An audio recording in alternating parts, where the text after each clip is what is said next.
Hi, it's Nahani Rouse with Can We Talk, the podcast of the Jewish Women's Archive, where gender, history, and Jewish culture meet. This week marks the second anniversary of the Hamas attacks of October 7th, 2023. For the second year in a row, Israelis are memorializing their nearly 1,200 loved ones murdered by Hamas and revisiting the trauma of 251 hostages kidnapped to Gaza. 48 hostages are still imprisoned there, of whom some 20 are thought to be alive. The Israeli army's response to Hamas's attack has left tens of thousands of Palestinians dead and hundreds of thousands homeless or displaced. In the most recent ground invasion, the Israeli army has destroyed large swaths of Gaza City. Israeli society is fractured to the breaking point by the government's handling of the war. Hundreds of thousands of Israelis fill streets and block intersections in regular protests, including vigils for the hostages and for Palestinian civilians who have been killed. Israel has become increasingly isolated by the international community. There is a spark of hope as delegations from Israel and Hamas begin to negotiate a hostage release and an end to the war under President Trump's proposed plan. In the midst of this reality, families will memorialize loved ones who died on October 7th. In this episode of Can We Talk, we hear from family members of Vivian and Hayim Katsman, Israeli peace activists who were murdered on October 7th. Hayim's mother, Wacholder Katsman, and Vivian's son, Yonatan Zeigen, share with us how their families are carrying on their work. On the morning of Hamas's attack 2 years ago, Vivian texted Yonatan that she heard Hamas terrorists entering her house in kibbutz Be'eri. His last text from her was just before 11 a.m. During the attack, Vivian's house was burned, but afterwards her body was not found, so her friends and family assumed she had been kidnapped. Her burned remains were finally identified 5 weeks after the attack. 2 years later, Yonatan says, her house is still there, or at least what's left of it. It's standing there, burnt. I've been there a few times. The house itself, physically, I think will be demolished in the end. And the community will be rebuilt. And I think the majority of them will go back and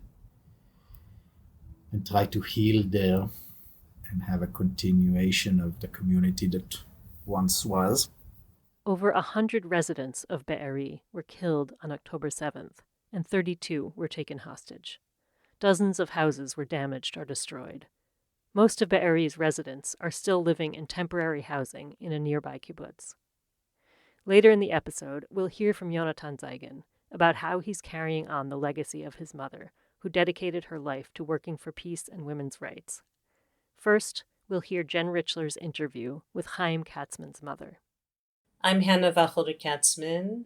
I grew up in Cincinnati, Ohio. I moved to Israel in 1990.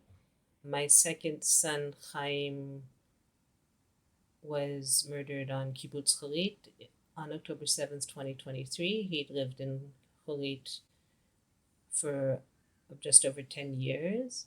Hayim had just celebrated his 32nd birthday when Hamas gunmen invaded his kibbutz on October 7th. Hayim and a neighbor hid in a closet in her house. He was shot as he shielded her with his body.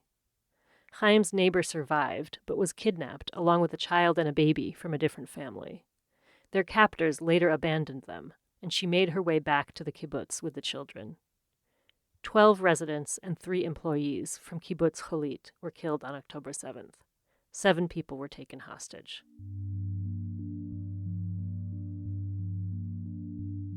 Hayim had a PhD in international studies.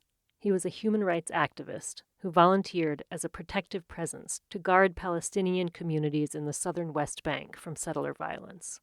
He also drove sick children from Gaza to hospitals in Israel. Despite his young age, he lived a very full life and tried to live a principled life. he brought action with him wherever he went. He liked excitement and noise, and his father and I were very quiet, polite Americans.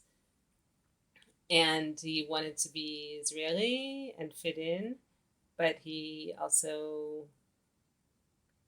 was a leader and people were drawn to him. He decided to move to Cholit with some other young people who wanted to form a new community, and they joined Cholit, which is very far south. It's only a few kilometers from Gaza. And he worked as a mechanic in a nearby community. And then he, one day he said, I'm not going to work in the garage anymore. I'm going to be the gardener of the kibbutz. And he started teaching. He taught in pre-army academies and also in academic college in Jerusalem, political philosophy. In his classes, he always opened with a few minutes of meditation. And he also started 2 community gardens in Rahat, in the Bedouin city of Rahat. He was a DJ, he played bass guitar and drums. He became exposed to Arabic electronic music, and he began to have parties. He called himself Dr. Abbas, and he felt it was a way of bringing people together.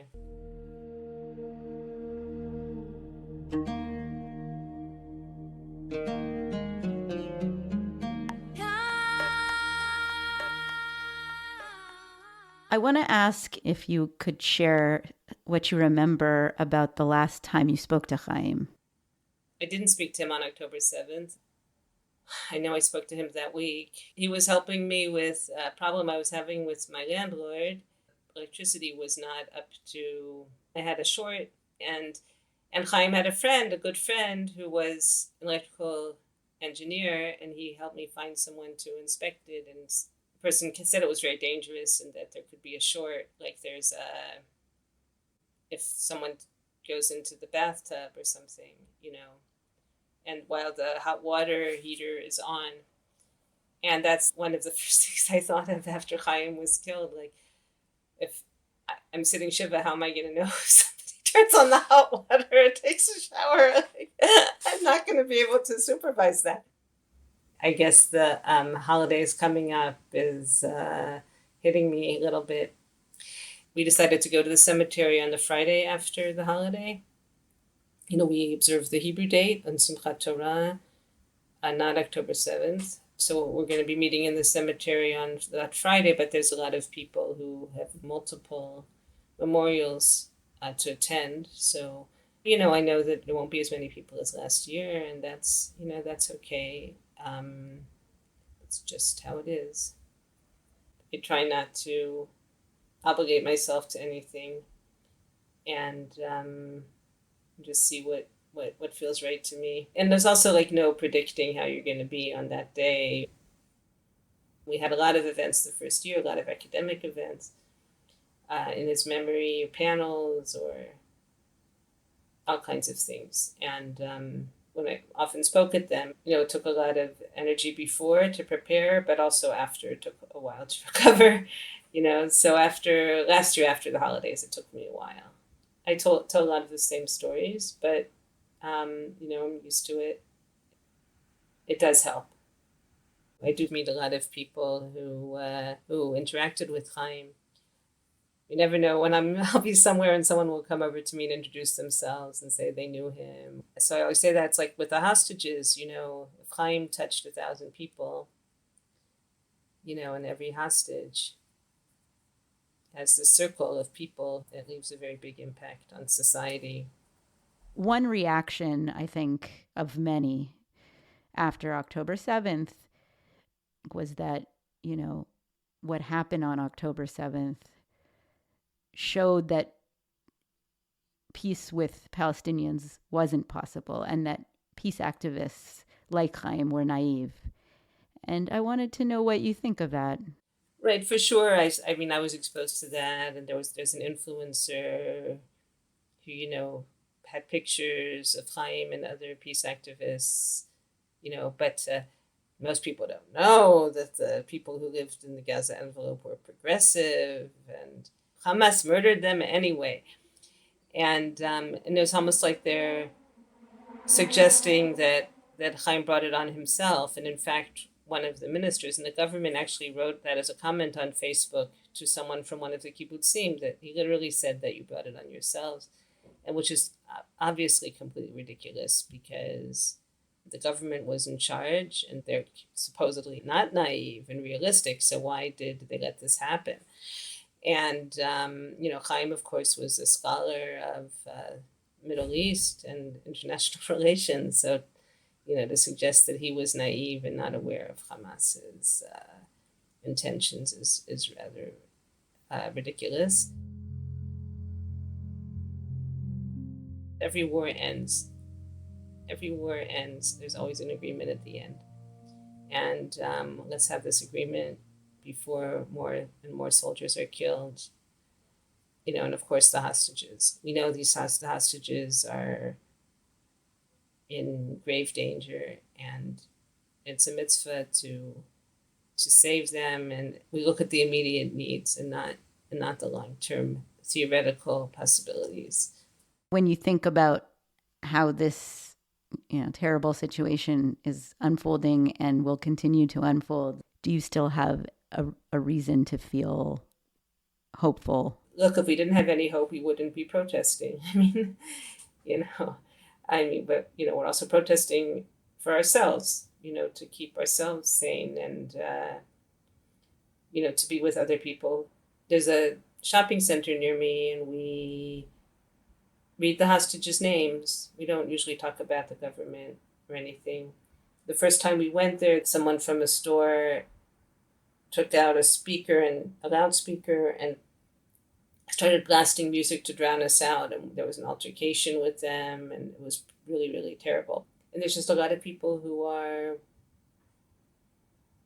unmoved, and just do their best to ignore us. And it's really hard sometimes to be standing there. And I try to get up and say, if I'm reading whatever we pick up hostage to speak about, like if it's their birthday or something. Sometimes if I have the strength, then I'll say that my son was killed on October 7th. And it's just hard to see people's indifference. What do you think Hayim would think about the moment that we're in now? I don't think we can imagine what Hayim would have said. But I really doubt he would have said, oh, I'm wrong. And he just really believed that that's the only way forward.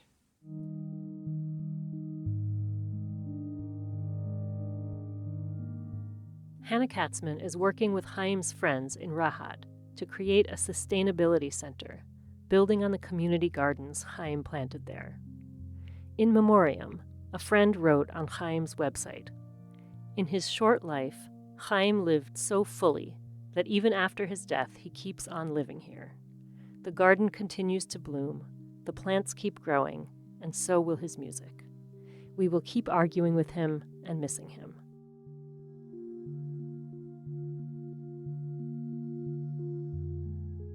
Vivian Silver was 74 years old when she was killed in her home in Kibbutz Be'eri. She had dedicated her life to peacebuilding and women's rights.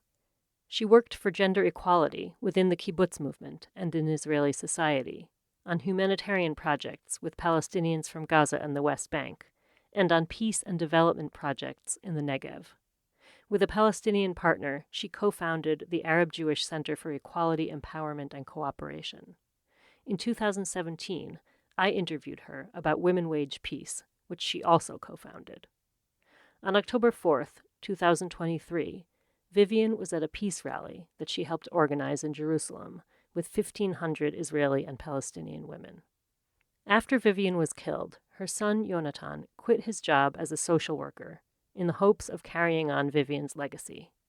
He speaks internationally to pressure governments to in turn pressure Israel to end the war. He's on the board of the Parent Circle Families Forum, an organization founded in 1995 made up of Israelis and Palestinians who have all lost family members to the conflict and who come together to call for a peaceful resolution. Yonatan and his brother Chen have also established an annual award for an Israeli and a Palestinian woman working on cross-border, shared society, or women's leadership projects. It's called the Vivian Silver Impact Award. What can someone say about his mother? That, we had a good relationship. She was a very meaningful person in my life. She was a special person. I grew up in a very politically aware environment with my mother. She had something in her core about a life of meaning and dedication to bigger causes. I mean, she did it for a very, very long time, and she managed always to keep her drive. I don't think she knew any other way to be. So for her, it was really a central drive in her life and something, a core in her identity. And for me, I guess it wasn't. I felt I don't have an impact, and it made me shy away from it and put my resources to something I can nourish, like my family. And I fell into what I call my political coma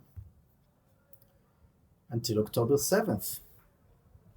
And on October 7th, that bubble burst, and I felt, I don't know, I guess something that she felt throughout her life.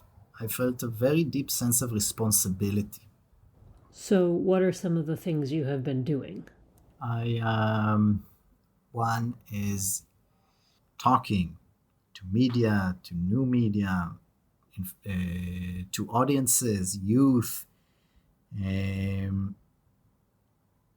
reclaiming the notion of peace as something that is viable, realistic, that we can make it happen, that it's not only moral, it's in our self-interest.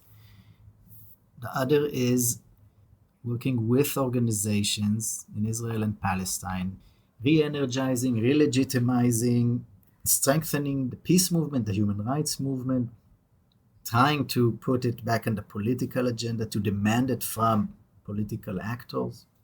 So tell me about the prize that you established in your mother's name and the peace-building work that it recognizes. Was there a pause in this kind of work after October 7th? What's your sense of where the field is right now? The rubrics of the prize are either cross-border peace work or shared existence in Israel between Jews and Arabs, or promotion of women to leadership positions. And there's a lot going on. I think it was intensified since October 7th. It was re-energized. I think the numbers are pretty small, but the urgency is high. The energy is very high. When I met your mother 20 years ago, I was covering the field of Israeli and Palestinian peace building, and it was no secret that mainstream society on both sides saw these kinds of efforts as at best naive and even traitorous. Do you feel that kind of reaction yourself now? Yeah, it became more in the treacherous field. We erected a, how do you call it in English? Mahal. A protest tent? Yeah, in Kikar Dizengoff, in Dizengoff Square. And we encountered such a ferocious violence from young men, soldiers, reservists. And I was standing there, with their faces warped by hatred, shouting at me. And aside from being afraid, because it was a very compromising position to be in, I thought, what can we do? We're standing here for them as well. I understand the phenomenon as natural, as a part of humanity. When you feel very deeply that you are in survival mode, that in order to maintain yourself, you have to be in conflict with another, then for you to have internal order in your mind, you have to have binary thinking. You have to think that all the evil is on one side and all the good is on your side. So it's natural. I don't hold it against people. I think we need to change the circumstances that less people will be convinced that they are in survival mode. I'm wondering why your reaction is different. I mean, your mother was murdered by Hamas, so what makes you have a different reaction? From the beginning, I didn't see what happened as something personal towards me, towards her. I saw it in a context of when people clash, this is the outcome. When we nourish an environment of violence and dehumanization and conflict, this is what occurs. I feel the pain personally. I lost my mother. I grieve her. But in terms of how to heal, how to create a world where these kinds of prices aren't paid, the fact that I perceive reality in this depersonalized way brings me to be able to be active in reconciliation, in shaping a reality in a direction of peace and trust, to forge the will for it with anybody, with any of our enemies. I see the issue of stopping the carnage in Gaza, ending the occupation and annexation, and resolving the conflict in general. I see it as the cornerstone of our ability to have a viable future and a healthy society. Specifically for American Jewry, I think that there needs to be this reframing of what it means to support Israel.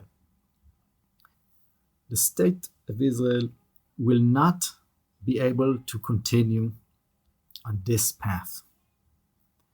And if you care about the state of Israel, if you see it as your affiliation group, as a home away from home, or if it reassures you in the world that it exists, then you have to take measures in terms of money, in terms of political pressure, in terms of working with Muslims and Palestinian, expat Palestinians in the States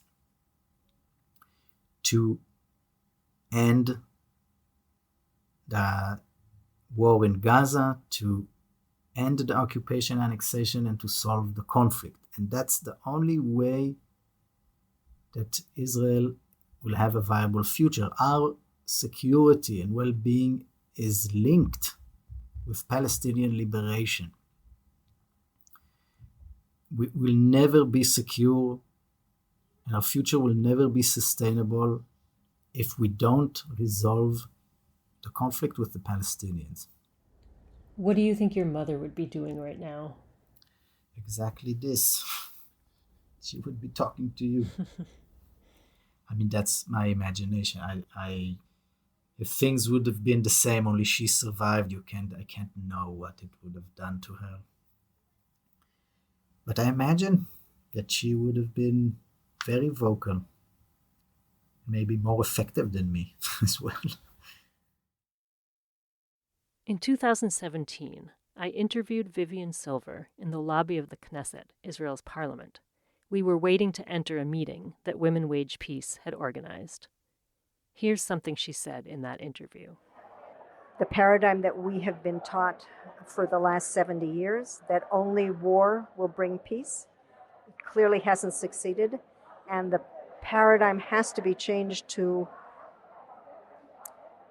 only a political agreement will bring security. To learn more about the Vivian Silver Impact Award, founded by Vivian's family and the New Israel Fund, visit viviansilver.com. To learn more about the Sustainability Center being built in Rahat in memory of Hayim Katsman, visit causematch.com/Hayim. That's Hayim. You can hear more from Vivian Silver in our episode about Women Wage Peace at jwa.org/canwetalk. You can also hear Vivian's voice in the episode we released 2 years ago, which includes an interview with Vivian's friend Ariella Ginniger. Along with Yonatan, she was one of the last people to talk with Vivian on October 7th, 2023. Thank you for joining us for Can We Talk, the podcast of the Jewish Women's Archive. Our team includes Jen Richler and Judith Rosenbaum. Our theme music is by Girls in Trouble. You also heard a short clip of one of Hayim Katzman's dance mixes and Within the Garden Walls from Blue Dot Sessions. Find us online at jwa.org/canwetalk or wherever you get your podcasts. I'm Nahani Rouse. Until next time.